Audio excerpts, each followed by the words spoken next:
Bueno, voy a presentar a Ricardo Manetti, Micaela Pereira, Lucía Rodríguez Riva y Dana Silverman, que nos van a hablar de Niní Marshall a partir del legado fotográfico y documental de Luis César Amadori.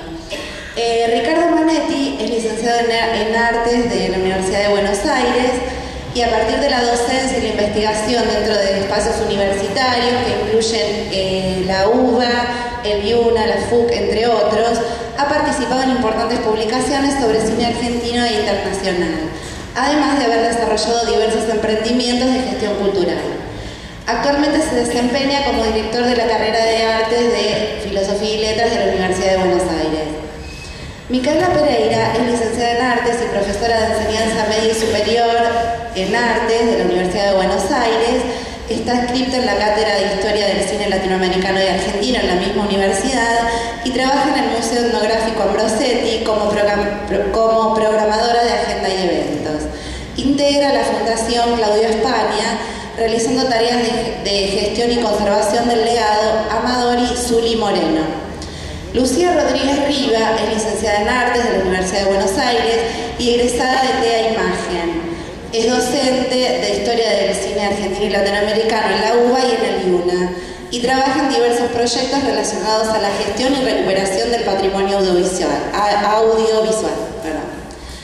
Dana Silverman es licenciada en Artes y profesora en enseñanza media y superior en Artes de la Universidad de Buenos Aires. Está haciendo su maestría en gestión cultural en la misma universidad y es adscripta a la Cátedra de Historia del Cine Latinoamericano y Argentino. Es docente también del Instituto Superior Fernando Arranz, integra la Fundación Claudio España, realizando tareas en gestión cultural, investigación y conservación del legado Amadori y Zuli Moreno. Bueno, les damos las palabras.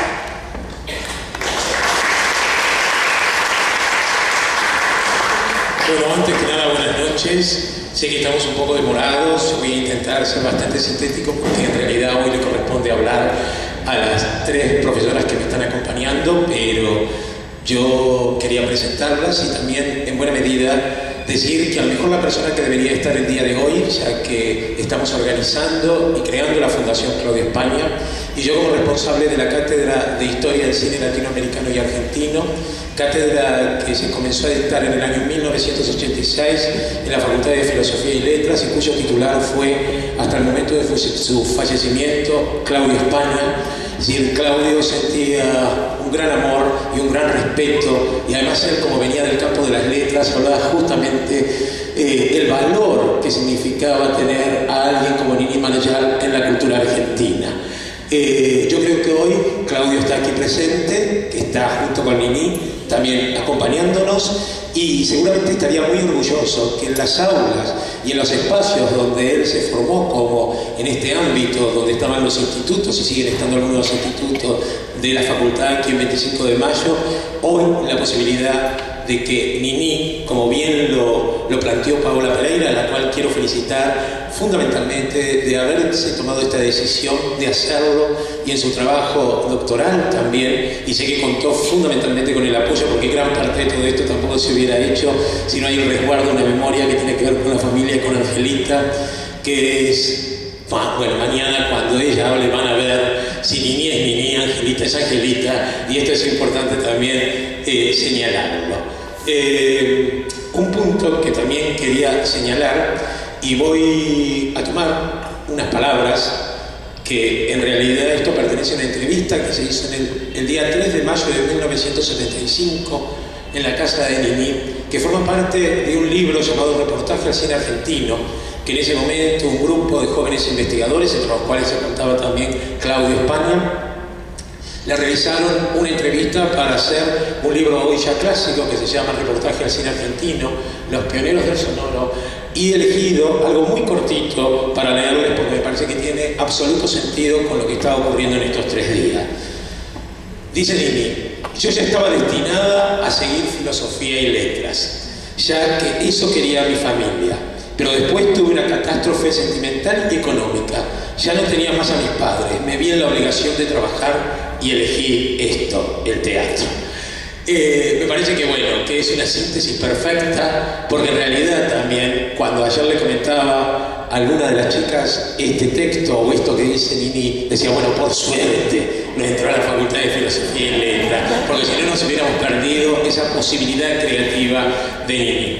Por otro lado, decir que este es el homenaje que se merece, ¿no? Y si hoy pudiéramos la posibilidad de poder nombrarla honoris causa de profesora, doctora, honoris causa de la Universidad de Buenos Aires, se lo merecería. Digo, esto no hay ninguna duda. Es decir, no solamente ha educado a las generaciones que vieron por primera vez sus películas o la escuchaban por radio, sino que sigue siendo, y esto también es importante tenerlo en cuenta, una educadora permanente, que revisa nuestra propia cultura, que revisa nuestras memorias y que además la actualiza en función de las nuevas generaciones. Algo más para decir y presentarlas a estas jóvenes investigadoras del cine argentino, y uno diría, bueno, cuánto se debe también en este lugar de educar a los que dejaron estos grandes y que pueden seguir con sus 20 ahí nomás años preocupándose, interiorizando, amando a Nini, porque este también es un punto importante para tener en cuenta. La decisión de ocuparse del cine argentino es una decisión académica, pero también es una decisión de tipo emocional, afectiva, porque en definitiva el cine argentino tiene que ver con las narraciones de la infancia, pero que luego se pueden recuperar desde la adultez y ver también cómo a partir de las historias personales, las historias familiares, construimos también la historia de una nación. Y esto en definitiva que también somos. En el caso de Dana, que va a ser la primera en hablar y exponer y referirse justamente a la primera trilogía que va a ser Nini con Amadori, ese universo que tiene que ver con la maravillosa mentira y este concepto que yo le pedí a Dana cuando hablábamos y trabajábamos, cómo finalmente el juego entre las mentiras verdaderas y en definitiva también el sistema de rebeldía frente a los sistemas institucionales, pero va a ser Dana quien va a hablar a partir de la película Hay que educar a Nini y también teniendo como referencia, aunque directamente no la cite, pero para que ustedes también lo piensen, en otras dos películas muy importantes, a lo mejor lo citen, no lo sé, que es Orquesta de Señoritas y La Mentirosa. Por el otro lado, Lucía se va a referir a lo que podemos considerar una segunda trilogía con Amadori, que es las grandes superproducciones, las películas que construyen la noción del gran espectáculo, que corresponde a las películas Carmen, Madame Saint-Jean y Mosquita Muerta. Hay dos películas más que va a ser con Amadori, una Santa Cándida, que en buena medida resulta extraño, sobre todo dentro de ese universo de Nini, pero es especialmente interesante tenerlo en cuenta. Y finalmente la última película que van a hacer juntos es Una mujer sin cabeza, donde encontraríamos la síntesis entre esa idea de las mentirosas, de las que hay que educar y la gran producción. Digo, esto un poco para señalar estos elementos. Por otro lado, quiero también agradecer a los responsables de este centro cultural, a Graciela Dragowski, que está aquí acompañándonos, porque también es importante relacionar que cuando se rescata a estas figuras, y a veces uno también hay que valorizar el concepto de la figura popular, pero la figura popular ligada absolutamente al campo de la universidad y la academia. Recordemos que también que este espacio se llama Pacurondo, y esto también es necesario revisarlo en términos políticos, en términos de lo que fue la transformación de alguien que atravesó todas las manifestaciones artísticas, y también cómo lo artístico tiene que ver con una manifestación política. Tampoco podemos obviar, si hablamos en términos políticos, es que los vaivenes de la historia hace que las cosas se transformen también y que se revisen desde otro lugar, que Nini debió exiliarse en el año 49. Y además tal vez el principal elemento de su exilio es que, más allá de estos miedos que se señalaban y que decía, o esta angustia de enfrentarse a un público que hablaba recién Lino, lo importante es que fue una mujer permanentemente que no tuvo miedo a las instituciones. Amaba las instituciones, pero era capaz desde su rebeldía o de su despropósito, en eso estaba el gran propósito, y esto también me parece importante señalarlo.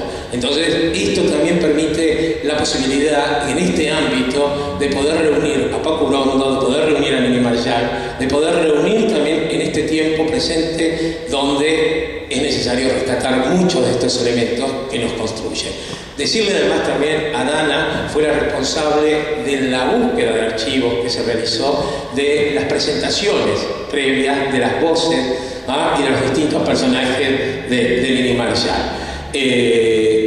Finalmente, Micaela, a la que no había nombrado todavía, Micaela va a contar qué es esto de el legado Amadori Zuli Moreno y también plantearnos este trabajo que de aquí en más va hacia el futuro. Quiero decir que también dentro de este grupo de investigación de jóvenes egresados, algunos estudiantes todavía terminando su carrera y jóvenes licenciados y profesores, además de ellas tres, están presentes Iván Morales, que está allí sentado, ese jovencito, Luciana Camisani y Soledad Pardo. Así que bueno, todos ellos forman parte de este trabajo de archivo. Ahora los paso con Dana para que hable justamente de su trabajo.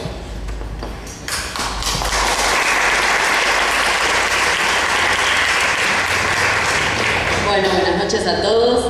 Como decía recién Ricardo, yo voy a hablar básicamente de la película Hay que educar a Nini, que justamente es la primera película de las 8 que Nini Marshall filma con Luis César Amadori.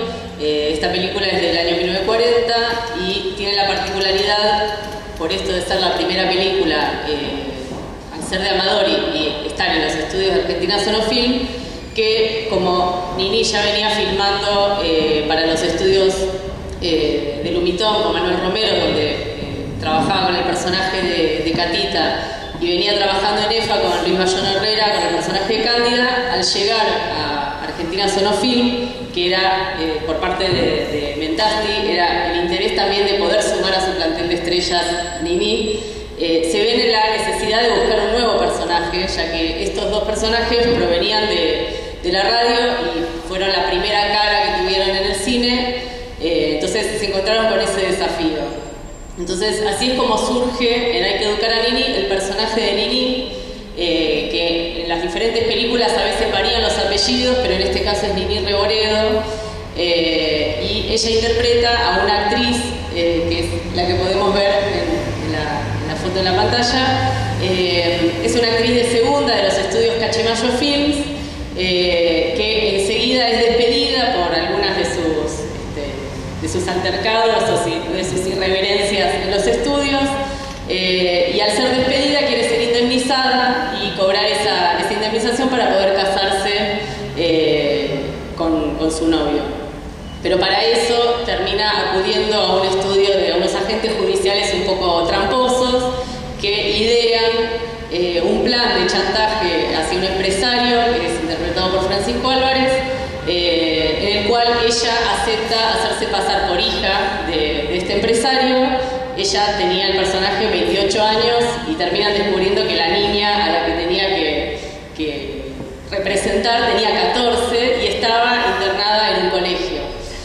Entonces el personaje de Nini se empieza a transformar, o sea, primero necesita hacerse escuchar para que estos abogados la asesoren. Entonces ahí ya se empieza a ver toda una transformación, que es una cosa muy interesante que se va dando a lo largo de la película y que incluso va surgiendo también, por ejemplo, en Orquesta de Señoritas, donde el personaje el personaje Nini ya desde lo corporal empieza a demostrar ese sentido camaleónico que le otorga esta variedad de personajes, que así como en radio lo fue haciendo, también en cine lo empieza a demostrar.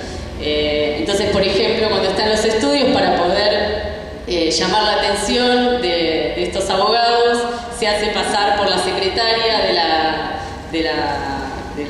del estudio, y con solamente tomar dos objetos, que son una libreta y una lapicera, echa a todos los clientes que estaban esperando para que ella sea atendida, con impostar la voz como un judío europeo inmigrante, se hace pasar por la señorita Mitofsky para que también la escuchen, e inmediatamente pasa a ser Nini para que la escuchen, y así también con un personaje de una cupletera madrileña que con un cigarrillo y el tono gallego se convierte en madrileño, perdón, no gallego, se convierte en esta cupletera.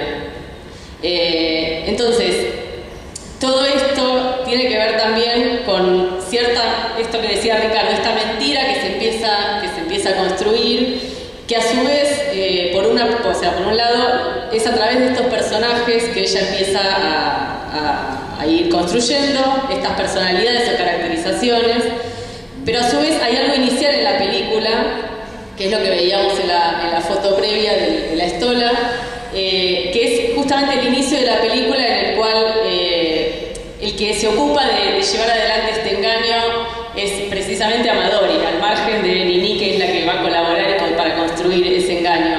Pero el engaño que va a llevar adelante Amadori tiene que ver con un engaño hacia el espectador. Nosotros empezamos a ver la película y creemos que ella es la estrella de esos estudios, la vemos con esta estola y resulta ser una prueba de luces para la verdadera estrella, la señorita Rubí.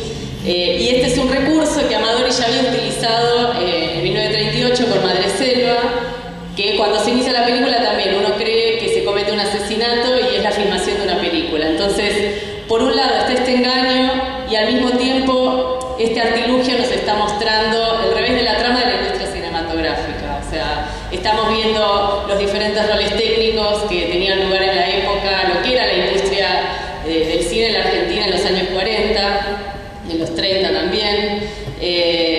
Y a su vez los personajes empiezan a intervenir en diferentes escenas o situaciones que develan también los procesos de distribución y de recepción de esas películas. Muchas veces, por ejemplo, los personajes van al cine y se ven afiches de películas que la propia Argentina Sonofilm había realizado previamente, o incluso en Hay que educar a Nini, el personaje de Nini se refiere a que ella fue un extra en Madreselva, que dice estoy en la fila 18, cuando Libertad Lamarque hace de cantante lírica.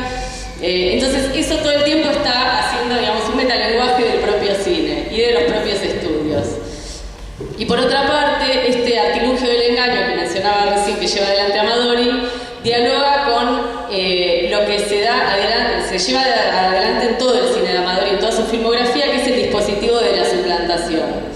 Que es un recurso en el que que pone siempre en juego Amadori, en el que algo o alguien están sustituyendo a otra cosa y hace creer algo que no es, y a partir de ahí se construye gran parte de la trama.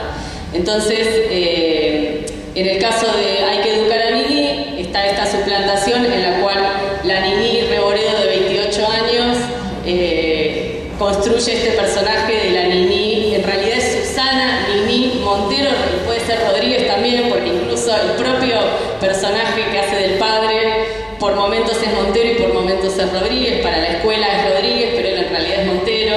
Entonces se empiezan a dar y a desencadenar un montón de suplantaciones una tras de la otra, y que una lleva a la otra y se crea una gran confusión, que es lo que también en parte construye ese humor en estas tramas. Incluso después también en Orquesta de Señoritas, con el personaje de Giovannina Regadiera, incluso el hermano de Nini que se hace pasar por su propio hijo, y bueno, se desencadenan una serie de suplantaciones simultáneas. Pero lo interesante es que todas estas mentiras que se van dando, bueno, y que en el caso de La Mentirosa, que es esta última película de esta trilogía, es donde directamente es explícita que el personaje es una mentirosa, pero a partir de eso va a poder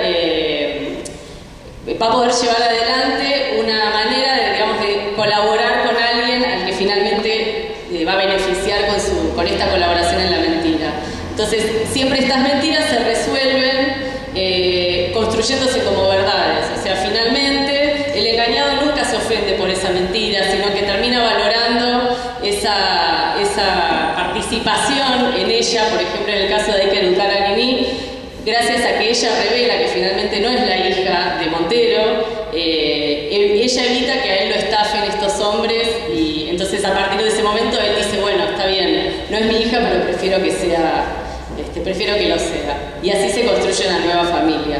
Y para cerrar, me parecía muy interesante, pensando en lo que es el trabajo corporal para la construcción de todos estos personajes, una cita que hace Claudio España, que dice que justamente este trabajo corporal de Nini dan cuenta de su calidad para encarnar a la máscara sin que se note que debajo hay una actriz. Eso es todo.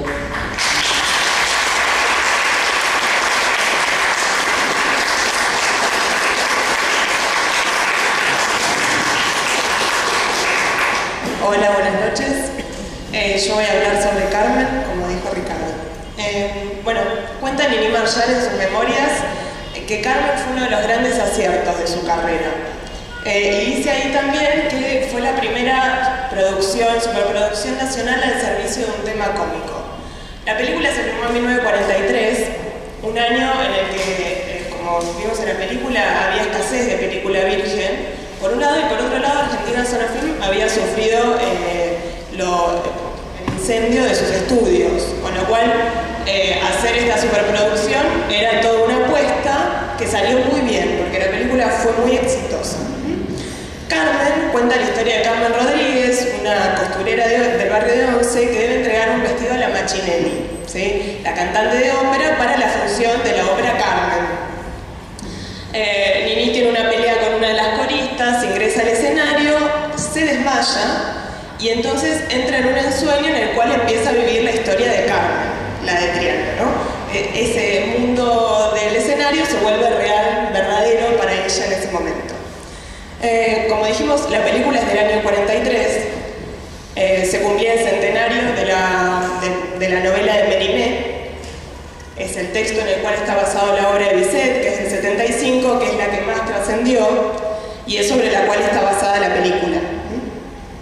Bueno, dice Oscar Traversa, un semiólogo importante de la universidad, que Carmen se incluye plenamente en el modelo de producción de masas contemporánea. Y aquí un primer punto de conexión con el film de Amadori, dado que aparecen en él diversos dispositivos ligados a los medios de comunicación y del espectáculo. ¿Sí? En primer lugar, por supuesto, el teatro y la ópera como una referencia en la cual se basa la película. Luego el mundo de la radio, ¿sí? Aparece de un modo totalmente extemporáneo para los personajes, pero reconocible para el público, estableciendo estos juegos. Porque Nini, cuando conoce al torero, le dice, bueno, ¿por qué no te publicitas por la radio? Y al final, antes de la corrida, le hacen una entrevista.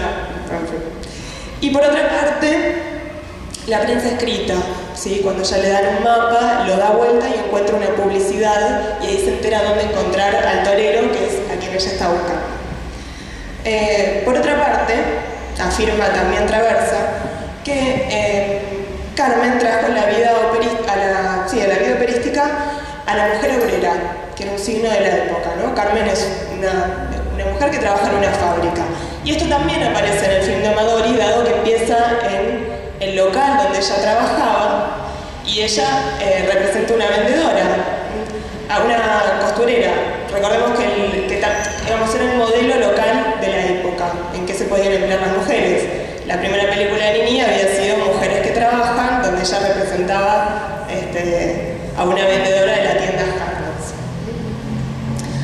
Bueno, por otra parte, otro de los puntos que señala Traversa es que el nombre Carmen, en relación al texto de Bizet, tiene una densidad escénica. Esto quiere decir que tiene un montón de significados asociados. Cuando uno le dice Carmen, automáticamente le remite a las imágenes que históricamente se han creado alrededor de este personaje. Y cada texto que lo tome, bueno, debe hacerse cargo de esos significados, ya sea para confirmarlos o para cuestionarlos. La de Amadori es una parodia y Marshall pone su cuerpo para contarla, ¿no? El film comienza, al igual que otros del director, como señalaba Dana, como Hay que educar a Nini o Madre Selva, poniendo en funcionamiento el dispositivo de la suplantación. ¿Sí? Algo se presenta como lo que no es. En este caso, la corte del rey, que está preocupada porque no aparece el sombrero de su jefe. En realidad no es más que un grupo de cómicos que se están probando el vestuario para una función. ¿Sí? De este modo, ya desde este momento, queda expuesta la institución del rey como una farsa, ¿no? Y he aquí uno de los puntos fundamentales de la película, que es la irreverencia como un modo de ser, ¿no? Este mecanismo que se establece primero desde el relato de la película es el modo de relación que establece Nini con todos los personajes. Ella es irreverente, con José, con el remendado y hasta con el mismo capitán. Lo solemne deja de serlo en manos de Nini, que siempre aporta un punto de vista diferente, ¿no? Y esto creemos que era una de las claves, algo inherente a la propia actriz. Probablemente por este motivo también la trama amorosa en la película cobra un lugar secundario, porque ni siquiera Carmen Rodríguez la tomaba en serio. Por otra parte, Carmen es una película que tiene conciencia plena de la representación, ¿sí? Tal como propone María Valdés, hay un juego doble de representaciones, en tanto los escenarios del teatro funcionan para la representación de la obra, pero también para la representación del sueño de Nini. Esto manifiesta, en palabras de María Valdés, una fuerte voluntad de iniciativa. Esto quiere decir poner en evidencia el relato, hacer evidente que se está contando una historia. De hecho, la aventura de Carmen Rodríguez en Sevilla puede explicarse solo débilmente en términos diegéticos. O sea, uno, si se pone a analizar, dice, bueno, es poco creíble que haya tenido este sueño, así. Pero la verdad que no importa, porque se nos ha construido como espectadores de un relato, no de una historia. Por otra parte, Nini, el personaje, tiene conciencia plena de no ser la que los otros dicen que es, ni de pertenecer a ese lugar en el que está. Sin embargo, se construye a sí misma como Carmen, la de Triana, y desarrolla una serie de estrategias para poder sobrevivir que tienen que ver exclusivamente con la representación, con construir su propio personaje. Este papel, además, no solo garantiza su supervivencia, sino que le permite el goce, sentirse deseada, probar el amor de unos y otros, y hasta tener una aventura con el torero, que era su sueño, y difícilmente lo hubiera cumplido desde la tienda de once. Finalmente, consideramos que la cuestión fundamental que subyace a la película Carmen es sobre la identidad. Viajar, aunque sea de un modo alucinatorio, le permite a Nini conocer otro mundo, en el que ella podría ser Carmen, la de Triana, con todo lo aventurero que esto implica, para luego reconocer su propio mundo a la vuelta y decidir qué es lo que desea y quién quiere ser. Al salir de la enfermería, Nini y Adrián, su compañero de trabajo y enamorado, recorren primero el escenario y luego las butacas del teatro. Ahí ella le dice, me quiero cambiar el nombre, y Adrián le responde, ¿y por qué no te cambias el apellido también? Rodríguez por López, que es mucho más original. Lo cual, bueno, implica una propuesta de casamiento. Ella acepta, ¿no? Y será Carmen, la de Junín y Corrientes, se desempeñará como costurera y se casará con su compañero de trabajo que la quiere. Todo esto transcurre dentro del teatro, lo cual refuerza esta idea de la representación puesta en evidencia, ¿no? Si bien este final puede entenderse como conformista, en el sentido de que, bueno, finalmente vuelve a la pareja del comienzo, a pesar de haber hecho todo ese viaje, y sin perjuicio de ello, también puede verse como una forma de desalienación. Frente al modelo imposible impuesto por los medios de comunicación, Carmen hace su propio viaje y decide elegir su modo posible de felicidad, que será mundana, será cotidiana, pero será felicidad al fin. De cualquier manera, la irreverencia de Nini logrará que esa felicidad sea la suya en función de sus deseos y distinta a la de cualquier otro. Muchas gracias.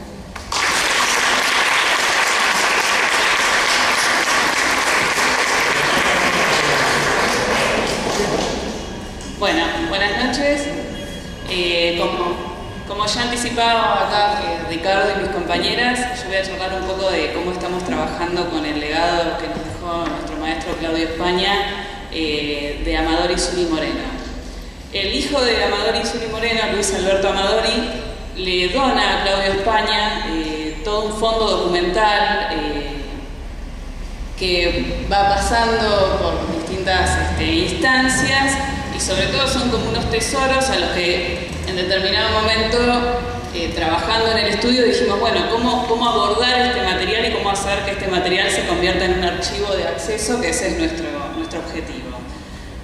A través del equipo de conservación del Museo Etnográfico, que es donde trabajo yo, recibimos un asesoramiento que nos brindaron para ver cómo empezar a trabajar este archivo. Lo primero que tuvimos que hacer fue, bueno, establecer un inventario de todo lo que teníamos, donde hay afiches de películas originales, donde hay fotos, algunas de las que se han estado mostrando son fotos que están en álbums de la Argentina Sonofilm, con la ficha técnica y con un cuidado muy especial, o sea que han atravesado todos estos años manteniéndose muy bien, pese a que por ahí no tenían los cuidados precisos que ahora, bueno, estamos entrenándonos para darles, pero que son maravillosos en la manera en que ya se armaban en su momento, ¿verdad? Ahí también hay premios, hay tarjetas de membresía a la Academia de Hollywood, de Amadori y Suri Moreno. Hay premios inclusive previos a lo que eran la mención de los Globos de Oro, o los Oscar. Hay discursos, hay cartas de Arturo de Córdoba o de Agustín Lara a Amadori, partituras originales, partituras de Francisco Canaro como Madre Selva, que acá Dana menciona la película, o Yo te lo arreglo todo, que también están las partituras. De modo que se reúnen una cantidad de tesoros que la parte que estamos haciendo nosotros ahora es, después de contar todo lo que hay, es empezar a limpiarlo con determinadas medidas de conservación que tienen que ver con utilizar guantes para todos los materiales que tenemos, limpiarlos con pinceles, con unas peritas de goma para no tocar las fotografías en el caso de lo que es el material fotográfico. Luego nuestra intención es poder digitalizar todo este material fotográfico y las partituras y demás. Hemos trabajado también pidiendo subsidios y bueno, estamos en eso, entrenándonos, porque también obtener los subsidios lleva un entrenamiento, saber pedirlos y saber obtenerlos. Y bueno, finalmente la idea es que esos materiales sean de acceso, no solo en el estudio o en el lugar donde se puedan ir a ver, sino que una vez que estén digitalizados, también por internet uno podría acceder a ver determinadas fotografías, por ejemplo. Y bueno, y puntualmente hemos traído algunos de los álbumes para que los puedan ver. Quería comentar que también en el caso de Dana y Lucía avanzaron un poco con los pasos de conservación. Lo primero es la conservación preventiva, que fue limpiar superficialmente las fotos y demás, y ellas ya han trabajado en lo que es la conservación-restauración, y algunas fotografías que estaban pegadas en bloque o todavía que no las podíamos despegar, les han hecho un tratamiento con chorros de vapor y las hemos recuperado. Así que estamos aprendiendo y recuperando un montón de material lo que deseamos es poder ponerlo a disposición. Se ha usado este material para la edición de los libros del Fondo Nacional de las Artes, que fueron los 5 tomos que se editaron en el año 99, ¿verdad? Con fotos a partir del 94 hasta el 99, y también en Imágenes Compartidas, que es un libro que se editó el año pasado con imágenes compartidas cine español y cine argentino, que lo editó el Centro Cultural de España en Buenos Aires, y también ahí hemos prestado una cantidad de material. Y bueno, la idea es que este material se ponga a disposición. Ahora, los que quieran, vamos a abrir acá el tupper que tengo abajo de la mesa con algunos de los álbums, y los que quieran los pueden ver y pueden tomar fotografías sin flash, porque eso también es otra de las medidas. Así que muchas gracias.